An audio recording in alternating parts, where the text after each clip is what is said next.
What's up, Nerdgenic Nation? Superhero and Disney nerd Aaron Waller here, and today I want to talk about the live-action CGI reimagining of Disney's Pinocchio that's recently released on Disney+.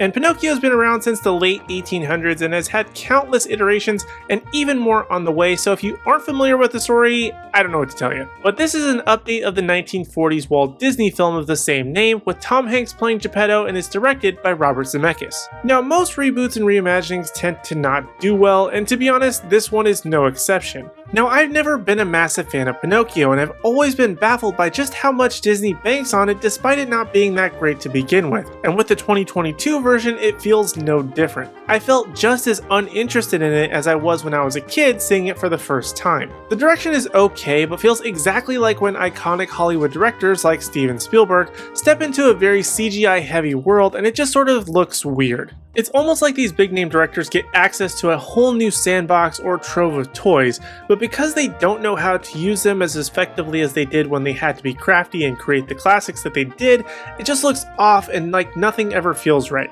And don't get me wrong, the CG looks fantastic, at least until they introduce another element like a live action person or an overly ambitious recreation of a character, like they did with Figaro the cat. It just looks wrong and takes you out of the movie completely. As for Tom Hanks and pretty much every live action person in the movie, they basically just phone it in, while the animated characters like Pinocchio and Jiminy Cricket, who was surprisingly voiced by Joseph Gordon-Levitt, were decent, but I felt zero connection to any of them. And the story is also very flat, despite trying to make it feel like life or death for this wooden puppet. And I realized in this version that they really leaned into the moral aspects that Pinocchio is supposed to be going through, and trying to learn between how to be good versus bad. But then again, maybe most of that just totally went over my head as a kid. But to add further insult to injury, the movie feels like it just never ends. The original Disney Pinocchio was an hour and 28 minutes, and it felt like a 4-hour adventure.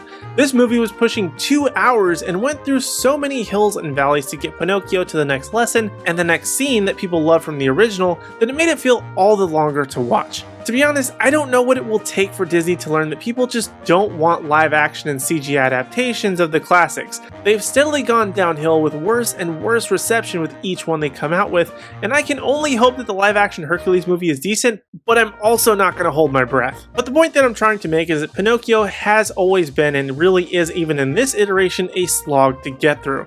I understand that this isn't necessarily for me, but then again I have to wonder, who exactly was this movie for? Pinocchio isn't the most marketable character other than maybe within the Disney parks, but even then he isn't even that well represented. Needless to say, I didn't enjoy this movie very much, but if you need something to watch or just want to compare apples to, well, shinier apples, then by all means go for it. But for me, I'm going to give Disney's 2022 adaptation of Pinocchio a 3 out of 10. Again, this movie is not for me, but maybe someone out there will enjoy it, or at least this movie created some jobs for people. God, that makes me sound old. Anyway, those are my thoughts on Disney's Pinocchio, and now I want to hear from you in the Nerdgenic community.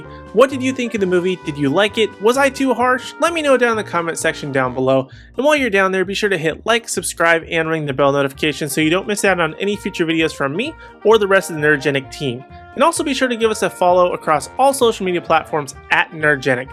That way you don't miss out on any special news, announcements, or articles at nerdgenic.com.